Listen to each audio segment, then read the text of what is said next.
Hi friends, ಇವತ್ತಿನ ದಿನನೇ ತುಂಬಾ ಬೇಜಾರು. ಯಾಕಂದ್ರೆ ಈತ ಯಾರೋ ಒಕ್ಕಸ್ಕೊಂಡ್ಬಿಟ್ಟಿದ್ದ ನಮ್ಮ ಮನೆಗೆ. ಸ್ವಲ್ಪ ಕರುಣೆ ಇರ್ಲಿ. ಇದೆ ಇದೆ ಇದೆ. ಕೈ ಮುಗಿದು ಬೇಡ್ತೀನಿ, ಕರುಣೆ ಇರ್ಲಿ. ಪ್ರೀತಿ ಇದೆ. ಊಟ ಟೈಮಲ್ಲೇ ಬಂದಿಲ್ಲ ಅಂತ ಒಟ್ಟಿಗೆನೆ ಊಟ ಮಾಡ್ತಿದ್ವಿ. ಲೋ, ನಿನ್ ತಟ್ಟೆಲ್ ನೀನ್ ಊಟ ಮಾಡು, ಈ ಕಡೆ ಯಾಕೆ ಬರ್ತಾ ಇದೀಯ?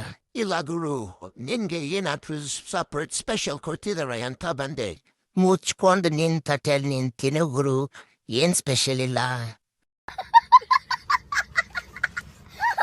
ಥೋ, ಏನ್ ಗ್ರಾಚಾರ ಕಾದಿದ್ಯಾ ನನ್ಗೆ. ಲೋ ಲೋ ಲೋ ಬಿಡ್ಲಾ? ನಾನು ಕಣ್ಣೆದ್ರಿಗೆ ಇದ್ರೆ ಶೂಟ್ ಮಾಡಿ ಸಾಯಿಸ್ಬಿಡ್ತೀನಿ. ಇರಿಟೇಷನ್ ಕಣ್ರಿ, ಕಳ್ಸಿ ಆಚೆ.